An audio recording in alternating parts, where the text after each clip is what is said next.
जगाधरी विधानसभा में बीजेपी प्रत्याशी चौधरी कंवरपाल गुज्जर की क्या सही में हो रही है बल्ले बल्ले। क्या तीसरी बार चौधरी कंवरपाल फिर से जगाधरी विधानसभा की राजनीति में अपनी पार्टी के नाम का डंका बजा पाएंगे। क्या चौधरी कंवरपाल तीसरी बार दूसरे प्रत्याशियों को मात दे पाएंगे।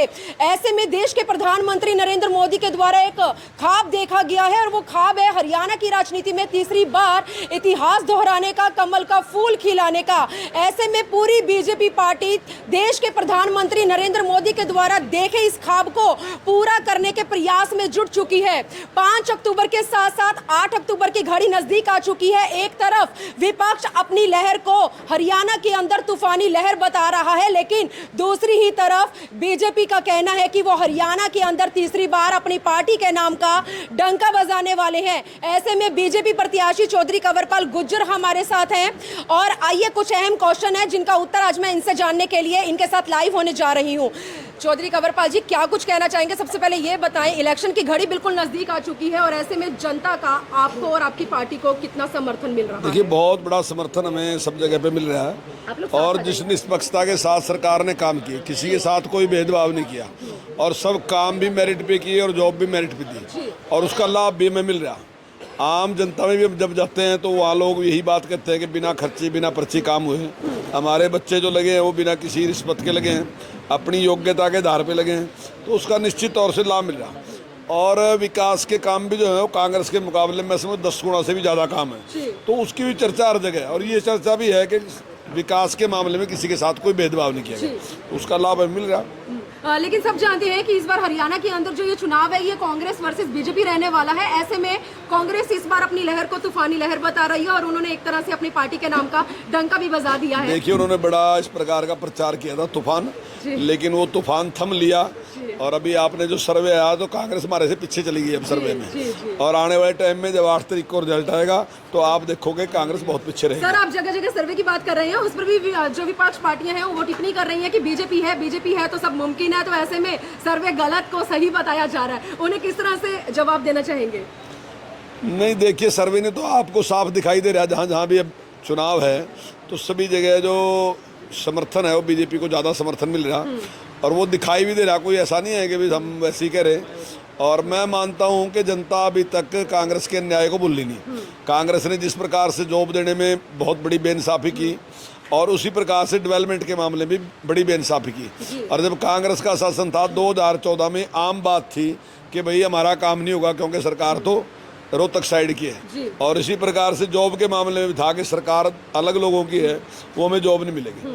तो लोगों का एक विश्वास बहाल करने का काम किया। सर, आज बहुजन समाज पार्टी की सुप्रीमो मायावती छछरौली अनाज मंडी में आई थी और ऐसे में आपकी पार्टी के ऊपर बड़े बड़े आरोप लगाकर गई हैं। उनका मानना है कि बीजेपी सरकार हमेशा से भ्रष्टाचार और नशे को बढ़ावा देने का काम करती आई है। ऐसे में क्या कुछ कहना चाहेंगे, किस तरह से जनता को अपने पक्ष में करना चाहिए? देखिए, जोन सी पार्टी सबसे पहले टिकट ही बेचने का काम करा, वो किसी पे क्या आरोप लगाएगी?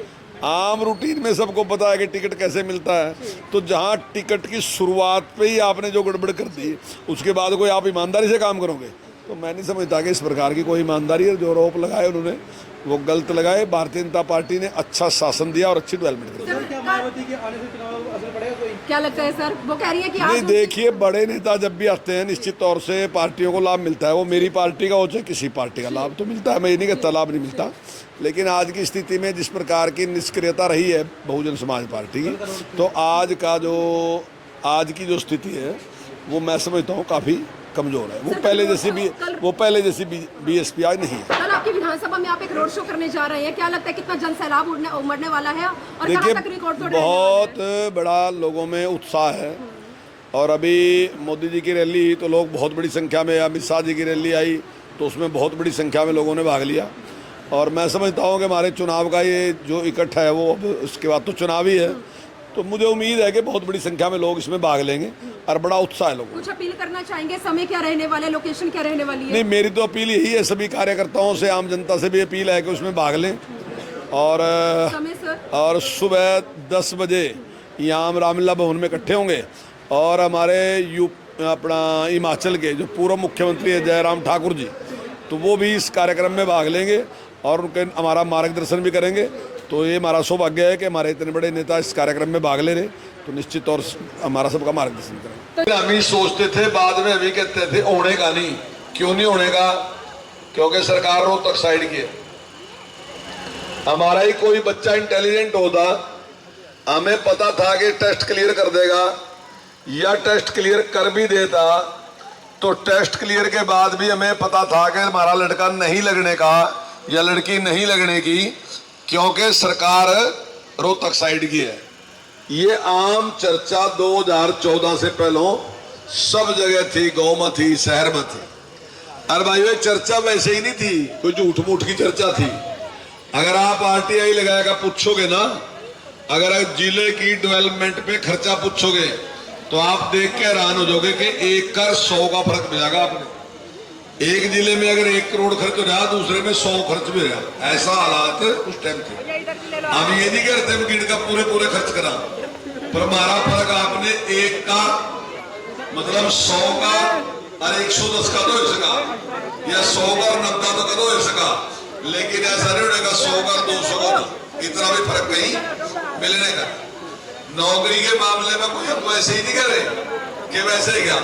ये बात कोर्ट ने साबित कर दी।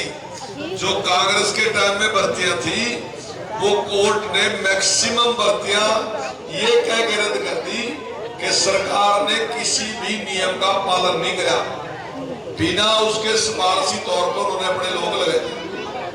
और भाई ऐसा नहीं है कि कांग्रेस ने उससे कोई सीख ले ली हो कि 10 साल कांग्रेस बाहर रही तो कांग्रेस ने उसमें विचार किया हो कि मैं अपने लोगों के साथ बड़ा अन्याय किया, इस करके लोगों ने मिटाया। लेकिन हमारी सरकार बनी तो हमने कहा कि भी हरियाणा एक और हरियाणवी एक, हम सारों के नौ का काम करेंगे। जो बात हमारे प्रधानमंत्री जी ने कही कि सबका साथ सबका विकास, वही बात हमारे मुख्यमंत्री ने कही कि हरियाणा एक और हरियाणवी एक। और भाइयों बहनों आपने देख लिया, हालांकि उस टाइम जब सरकार बनी और जिस प्रकार की परिस्थितियां प्रदेश में थी, हम सच कह रहे हैं, हमें लग रहा था कि जो काम कर देंगे, लेकिन हमारे मुख्यमंत्री ने जिस प्रकार से अपनी बात पे अड़े रहे और आज परिणाम आपके सामने है। आज आपको कोई आदमी ऐसा नहीं मिला होगा जिसने आपसे कहा होगा कि हमारे साथ डेवलपमेंट में भेदभाव हो जाए, और कोई ये कहने वाला नहीं होगा कि भाई नौकरी पैसे देगा लग रही है, सिफारिश के लग रही। हर बच्चे ने भी पता कि भाई योग्यता के साथ में नौकरी लगी, आज कहीं किसी की सिफारिश नहीं है। और उसका सबसे बड़ा उदाहरण यह है कि भाइयों हम 90 MLA हैं, हमारे में से किसी का बच्चा नहीं लगा, ना मंत्री का लगा ना MLA का लगा। ये थे जगाधरी विधानसभा के बीजेपी प्रत्याशी चौधरी कंवरपाल गुर्जर।